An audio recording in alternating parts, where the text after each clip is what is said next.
Karibu katika safu yetu ya tahariri ambapo tunachambua kwa kina masuala ya kimataifa na kitaifa kwa mtazamo wa kiongozi, haki na uwajibikaji.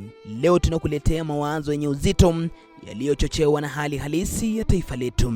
Tega sikio, tafakari na ujipe nafasi ya kuelewa zaidi kupitia jicho la tahariri yetu ya leo. Katika siku za hivi karibuni, taifa letu limetikiswa na matukio ya kusikitisha, vifo vya raia wasiokuwa na hatia katika maandamano na visa vya utekaji nyara vinavyofanywa katika hali ya kutatanisha.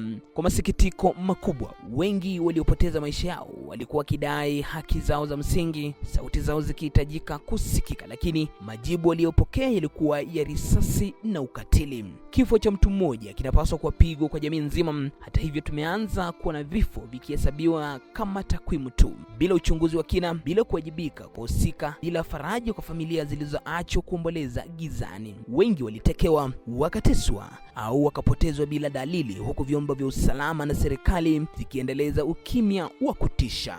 Kukosekana kwa haki kwa waliopoteza maisha na waliotekwa sio tu dhihaka kwa msingi ya sheria, bali pia ni doa kwenye dhamira ya taifa, huku sheria zetu, katiba yetu na misingi ya utu vinadai kwamba kila mmoja anapaswa kupata ulinzi sawa mbele ya sheria.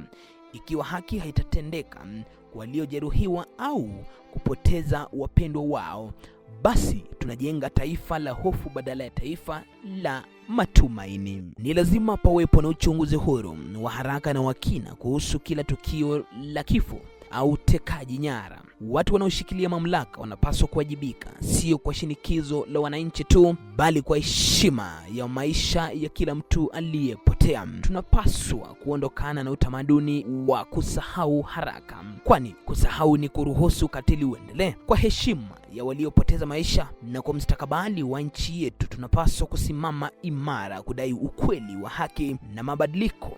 Maisha ya raia si bei rahisi, ni dhamana kuu ya kila taifa lenye heshima. Na huo ndio mtazamo wetu katika tahariri ya leo. Jumbe wa kutafakari, kuchukua hatua na kusonga mbele kama taifa. Asante kwa kutega sikio. Tuwajibike, tujadiliane na tuijenge Kenya yenye matumaini kwa wote. Hadi wakati mwingine, nikiwa nimekuandalia tahariri hii, jina langu ni Frank Otieno.